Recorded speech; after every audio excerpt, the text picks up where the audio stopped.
Inculinati, c'est un jeu où vous incarnez un personnage médiéval comme Sir Hildegard von Bingen ou le Sir Godefroy Chevalier, et vous faites partie de la guilde très secrète des Inculinati, dont les membres se battent avec des plumes et de l'encre magique dans les marges de manuscrits enluminés.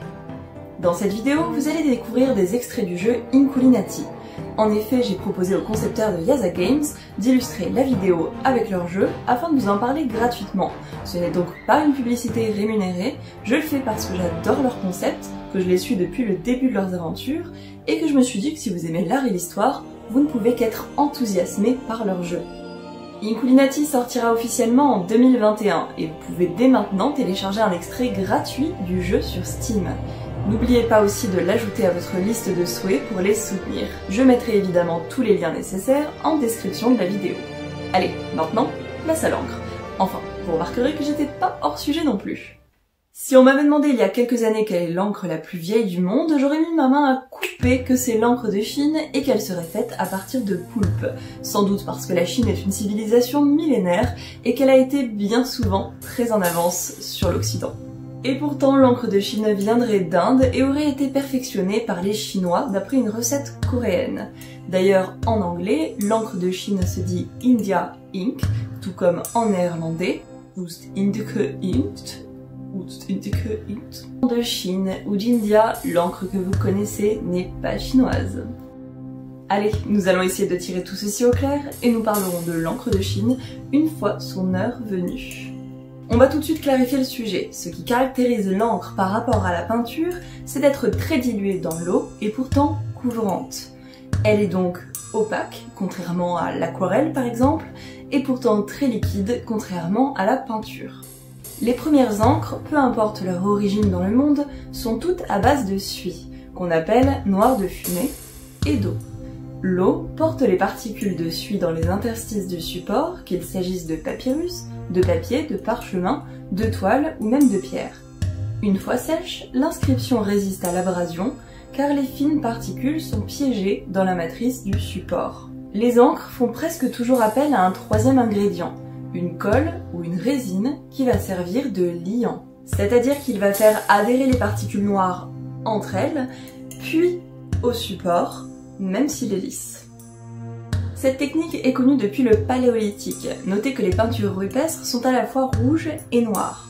En rouge et noir. Les couleurs noires sont constituées de dioxyde de manganèse ou de charbon de bois, et les couleurs rouges sont constituées soit d'ocre, soit d'oxyde de fer, comme l'hématite. Pour améliorer leur résistance et leur adhérence, on y ajoute un liant qui pouvait être de la graisse animale, de la salive, du sang, de l'œuf ou encore de l'urine. Dans de nombreuses civilisations, on retrouve ce besoin de graver, de laisser une trace en marquant un support. Mais contrairement à la gravure, l'encre est une façon plus instantanée de s'exprimer, plus urgente aussi.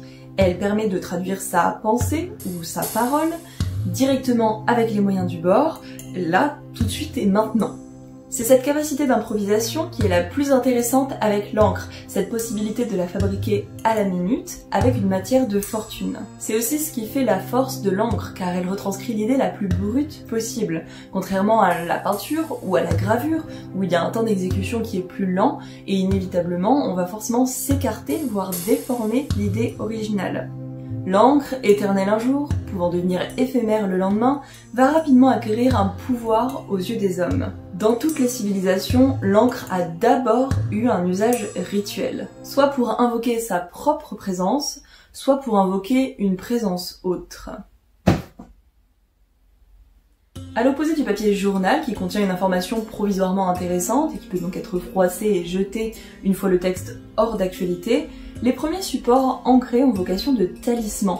Ce sont des objets hantés dont le texte, devenu indélogeable, n'en finit plus d'émettre la puissance active du texte qui lui a été confié. Oui, j'ai complètement pompé cette phrase sur le site de la BNF.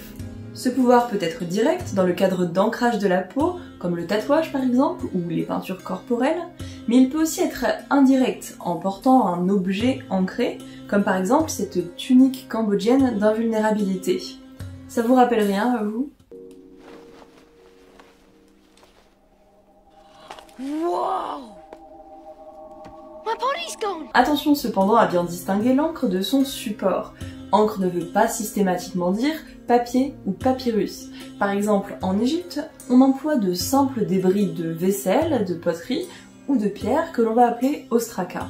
L'un des plus anciens ostracons a été découvert à Thèbes et daterait du XVe siècle avant notre ère, ce qui en ferait le plus ancien vestige d'écriture à l'encre en Égypte, avant même les écrits sur papyrus. Puisqu'ils étaient voués à être jetés, d'innombrables ostracas ont été retrouvés dans les fouilles archéologiques. Ils sont généralement amassés en tas, en nombre, et ils portent à l'encre les marques de la vie quotidienne, comme des listes de comptes, des listes de courses, des messages à ses voisins, des brouillons. Rien d'extraordinaire, si ce n'est la découverte d'une vie quotidienne lointaine. Mais parallèlement à ces découvertes, qu'on pourrait qualifier d'ordinaires, on va trouver à peu près autant d'ostracas qui, eux, portent un message magique. Tu joues dans la cour des grands maintenant.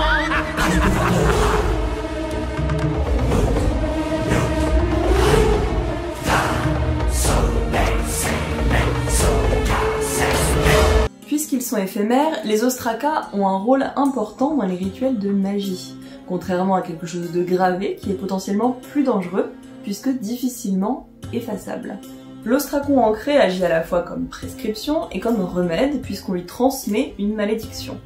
L'encre ou le dessin va catalyser le mal, et on peut ensuite ainsi s'en débarrasser en détruisant l'ostracon. Sur le site égyptien de Saqqara, on a retrouvé les ostracas d'un devin qui inscrivait les rêves de ses clients. Rappelons qu'en Égypte, les rêves sont prémonitoires, donc il ne s'agit pas d'une séance de psychanalyse façon Freud, mais bien d'un magicien qui aide les clients à se débarrasser ou peut-être à changer la fortune de leurs rêves. La pratique du tatouage en Égypte servait également aux rituels ou aux protections.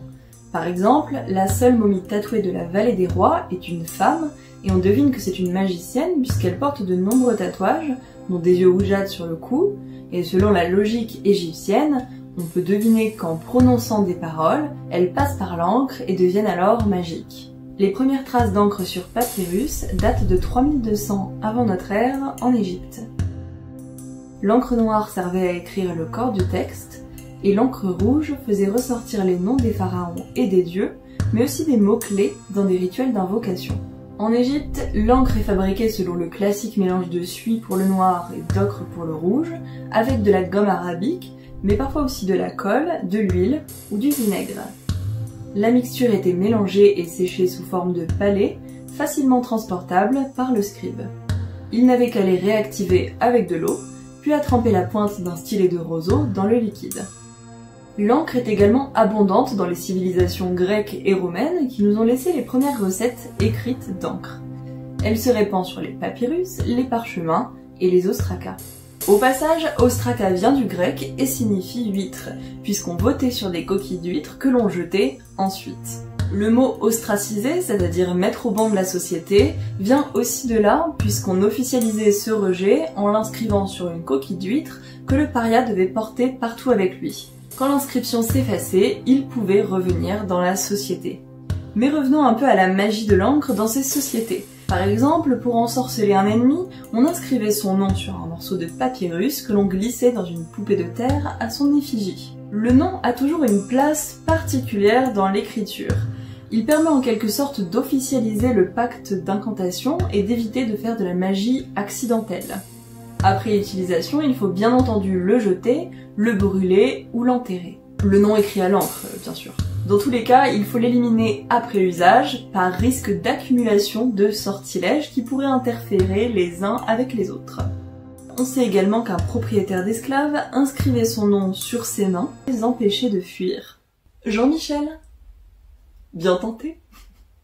Allez. On retrouve bien souvent des pots d'encre dans les cimetières, servant à laisser des messages de souvenirs, ou bien à glisser des ostracas de damnation dans les tombes, comme celui-ci qui est certainement mon préféré et qui dit « Maintenant j'aurai ton mari et tu ne pourras pas m'en empêcher ». Mais l'encre, si elle a tous ses pouvoirs dans l'esprit collectif, est physiquement effaçable et fragile. On sait par exemple que des politiciens ont effacé des actes de condamnation, ou plutôt leur nom, en humectant leurs doigts de salive et en le passant directement sur le mot, ce qui a pour effet de réactiver la colle ou la résine qui est sensible à l'eau et d'emporter les pigments avec l'humidité. À Rome, l'encre noire est appelée atramantum, ce qui veut dire plus généralement peinture noire de tout type. Si on veut préciser que c'est une peinture noire pour écrire, donc une encre, on précisera alors atramantum scriptorium. On retrouve les mêmes codes couleurs qu'en Égypte, avec du noir et du rouge. D'ailleurs, les encriers retrouvés sont souvent à double compartiment, ce qui atteste de cette importance de la bicouleur du document. Les couleurs permettent de codifier les chapitres et les titres appelés rubrica. C'est en quelque sorte le début de la lettrine médiévale. Ces encres méditerranéennes seront utilisées durant toute l'Antiquité tardive et jusqu'au Haut Moyen-Âge, jusqu'au XIIe siècle, où une nouvelle encre va faire son entrée. Cette encre va s'installer pour 7 siècles, du XIIe au XIXe siècle, sans interruption. Il s'agit de l'encre métallogallique, déjà connue par les Arabes au IXe siècle, mais également par les civilisations précolombiennes et même par les Égyptiens, bien qu'il n'en ait jamais fait un usage courant. Cette encre est fabriquée sur le principe de la teinture et implique un processus de réaction chimique.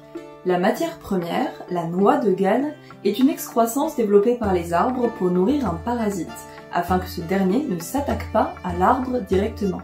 Ces noix n'ont pas de pouvoir colorant comme un pigment. Pour obtenir une teinte noire, on en fait une décoction, en la faisant macérer dans de l'eau sur le feu, puis on y ajoute un sel métallique, du sulfate de fer, communément appelé cuprose ou vitriol. Un peu de vitriol? Non! Oui! Ah, je savais bien que ça serait bon. Ce sel métallique produit un précipité noir que l'on va faire épaissir avec un liant résineux, la gomme arabique. Seulement, si les proportions des recettes varient de quelques milligrammes, elle peut être soit très stable, soit pâlir et devenir orange avec le temps, ou pire, si elle est trop acide, elle corrode le papier qui disparaît alors en dentelle le long des tracés. C'est donc à cette même période que l'on commence à employer des plumes d'oiseaux taillées, car l'encre métallogallique corrode les plumes métalliques. La plume d'oiseau va devenir l'outil iconique du copiste et des écrivains, et le restera jusqu'au XIXe siècle, époque à laquelle l'encre métallogallique est abandonnée après 7 siècles de bons et loyaux services, au profit des encres modernes qui verront revenir les plumes métalliques avec elles. Dans l'étude des techniques des matériaux, on parle rarement de l'Amérique du Sud. En Mésoamérique, la noix de Galles existe aussi, et les encres à base de teinture sont en fait très courantes. En vrai, les cultures mésoaméricaines ont aussi utilisé la classique combinaison suie, eau et gomme, mais c'est vrai qu'ils sont beaucoup plus sortis des sentiers battus pour obtenir des encres de couleurs différentes, et généralement plutôt sur le principe de teinture. Comme dans la culture méditerranéenne, c'est le rouge qui revient le plus pour mettre en valeur certains éléments du texte. Il est obtenu généralement à partir de substances végétales sur le principe de la teinture. Mais ce rouge peut aussi être d'origine animale, protéinique. On obtient par exemple un rouge à partir de coquillages de la famille des murex, ou bien à partir du sang de poire piquante, qui sont en fait les cochenilles que l'on connaît également en Europe.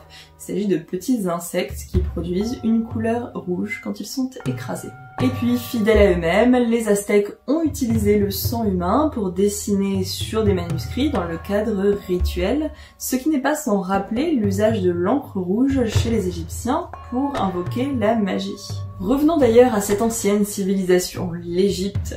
Est-ce que les plus anciennes traces d'encre viennent de cette région? Eh bien, si je pose cette question, c'est certainement qu'il y a quelque chose à ajouter, ce qui nous amène à l'histoire de l'encre de Chine. Encore une fois, il semblerait que ce soit les Chinois qui aient battu les autres pays en termes de précocité. Si les premières traces d'encre datent du XVe siècle avant notre ère en Égypte, en Chine, on a retrouvé des objets peints à l'encre datant de 4000 ou 5000 avant notre ère. Ceci dit, il ne s'agissait pas à cette époque de la civilisation chinoise, mais des Dawenku qui vivaient en Chine à cette époque.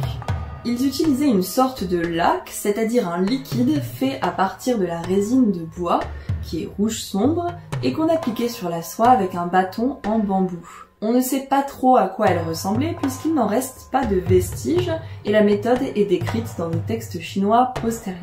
Les premières recettes nous indiquent qu'en moins 260, on commence à produire une encre à partir de laque brûlée avec du charbon de bois de sapin.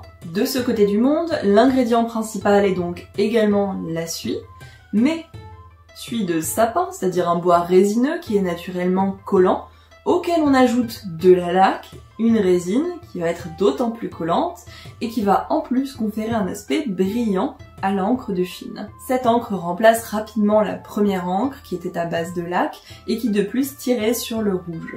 On apprend qu'en Corée, en 620, la recette est un peu différente. Dans les présents annuels faits à l'empereur de Chine, on nous dit qu'il y a des morceaux d'une encre magnifique composée de noir de fumée et de gélatine de corne de cerf. Cette encre était si éclatante qu'elle ressemblait à un vernis et rappelle donc la laque.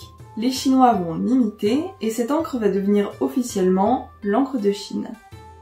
La différence réside donc dans la colle qui provient spécifiquement de bois de cerf, mais aussi et surtout de noir de fumée de suie, c'est-à-dire que ce n'est pas du charbon pilé, mais la fumée qui est récoltée sur un dôme, positionné par-dessus une fumée très noire de combustible de bois de sapin.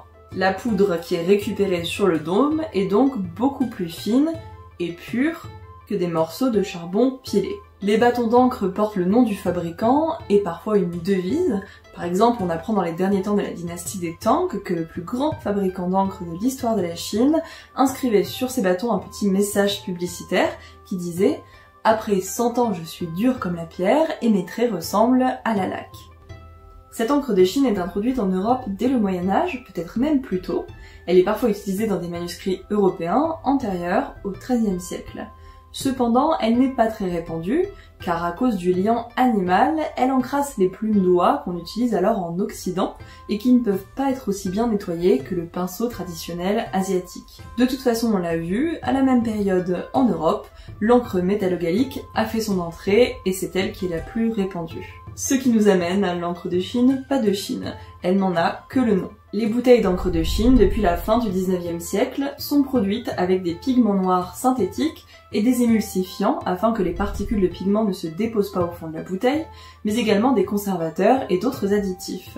Les formulations varient arbitrairement d'un fournisseur à l'autre et les fabricants ajustent leur composition pour augmenter l'aspect mat ou brillant, l'adhérence au support afin de pouvoir gommer les esquisses au crayon, et surtout pour faciliter son nettoyage sur les plumes. On a donc d'un côté l'encre de Chine véritable, qui est naturelle et qui s'utilise en frottant la matière durcie sur une pierre à encre, et de l'autre, une encre liquide, qui porte le nom d'encre de Chine, mais qui est synthétique et produite par les Européens. Maintenant qu'on a débunké le mystère de l'encre de Chine, je vous propose de nous attaquer au poulpe. Mais pour ça, il va falloir revenir en Occident. On appelle encre une substance produite par les céphalopodes, la seiche, le calamar, le poulpe, etc., qu'ils projettent dans l'eau sous forme d'un nuage en cas d'attaque afin de surprendre l'agresseur et de masquer leur fuite. Sous son nom latin de sépia, qui veut dire sèche, cette substance a été utilisée comme encre, principalement dans les ports où elle était récoltée, depuis l'Antiquité et jusqu'en Afrique, puis plus largement au XIXe siècle. La mauvaise tenue de l'encre à la lumière et la rareté de la ressource n'en ont jamais fait une encre très commune. En effet, récolter l'encre de sèche n'est pas une mince affaire, puisqu'il faut attraper la bestiole sans la stresser, pour ensuite aller la stresser au-dessus d'une cuvette pour récupérer la précieuse matière. Il ne faut pas la confondre avec le bistre, qui est moins terne et plus chaud. Le bistre, c'est le produit brun de la combustion imparfaite du bois dans les cheminées. Il est surtout utilisé en dessin, simplement mélangé à de l'eau ou parfois une solution de gomme arabique. Finissons-en avec les encres d'impression avant de passer à ma petite surprise de fin de vidéo. On parle toujours de l'invention de l'imprimerie par Gutenberg au XVe siècle, mais en réalité Gutenberg a ramené de Chine l'impression à caractère mobile qui existait déjà, et ce qui lui vaut le nom d'inventeur, c'est d'avoir amélioré et développé la technique, notamment en modifiant la composition de l'encre, qui était une encre donc à base d'eau, comme on l'a vu en Chine, et en faisant une encre à base d'huile. Plus grasse, cette encre va bien rester en surface des caractères, le temps d'y passer une feuille pour l'impression, contrairement à l'encre à base d'eau, qui elle se glisserait entre les caractères. Mais c'est pareil, l'encre à base d'huile existait déjà chez les Égyptiens. Désolé Gutenberg. Les encres à base de distillats pétroliers ont connu un grand essor à partir de la Seconde Guerre mondiale en raison de leur faible coût, notamment dans la production de journaux. En 1973, le choc pétrolier et les pressions écologiques voient apparaître sur le marché de nouvelles encres à base d'huile, et aujourd'hui le marché se partage entre ces différents types d'encre. Actuellement, les encres d'écriture sont presque toutes à base de colorants chimiques, à base de nigrosine ou de noir d'aniline, qui a une teinte légèrement violette. Le stylo à billes est inventé en 1949 par le baron Bic, et en 1972, il est adoubé instrument préféré des élèves avec la nouvelle pointe mousse, le feutre. Comme nous l'avons vu, l'encre a une capacité à susciter l'émerveillement et à donner du pouvoir à celui qui écrit, qu'il soit spirituel ou celui de transmettre simplement une information à la postérité après des siècles. Seulement, entre l'encre qui s'efface, l'encre talisman dont on se débarrasse, et l'encre qui se corrode et s'autodétruit, ce pouvoir peut être rapidement repris, et nous n'avons aucune garantie que l'encre puisse finalement durer dans le temps. C'est probablement cette fascination qui a émerveillé les esprits dans la pop culture et qui a su inspirer l'invention d'encres invisibles dès l'Antiquité. Alors oui, vous allez me dire, l'astuce du citron et de la flamme de bougie, je la connais depuis que j'ai 4 ans. Mais les encres invisibles sont bien plus nombreuses et complexes que ça. Je me réserve donc le droit de conserver ces informations précieusement pour une prochaine vidéo. C'est promis. Mischief managed, otherwise anyone can read it. Cette histoire de l'encre est terminée, mais restez un instant car je vous ai concocté quelque chose dans mon chaudron. Cet été, je me suis lancé le défi de fabriquer de l'encre métallo-gallique avec des instruments anciens. Vous savez, cette encre qui a été utilisée pendant plus de 50 siècles, mais qui a finalement été abandonnée il y a seulement un peu plus d'un siècle.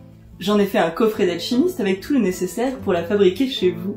Le coffret se présente sous forme de boîte avec les ingrédients historiques, des flacons collector, un livret de 50 pages illustré par Bibi, avec plein d'anecdotes surprenantes et des recettes dignes parfois de potions de sorcières. Mais je reviens également sur l'histoire de l'encre pays par pays, de l'histoire de l'encre de tatouage, et bien sûr des encres invisibles et magiques. Vous y apprendrez comment on emballe l'encre de Chine dans des peaux de léopard, mais également comment faire de l'encre verte à partir de pourpre, et enfin comment on fait de l'encre d'or sans or chez les Égyptiens. Évidemment, vous trouverez dans le coffret une fiche pas à pas pour fabriquer votre propre encre 100% naturelle et qui se conserve pendant de très nombreux siècles. Ce coffret s'adresse à tous les niveaux et il est en vente sur Ulule, je vous mettrai un lien en description. Ne partez pas, j'ai une autre surprise pour vous tous, coffret ou pas coffret. Je viens de poster sur ma chaîne une nouvelle vidéo d'ambiance où l'on me voit fabriquer cette encre dans un décor historique. Je vous dis à l'année prochaine avec de nouvelles vidéos et en attendant je vous invite à aller voir cette petite vidéo bonus de Noël sur ma chaîne et n'oubliez pas de télécharger gratuitement votre démo du jeu Inculinati, tous les liens sont en bio. Allez ciao!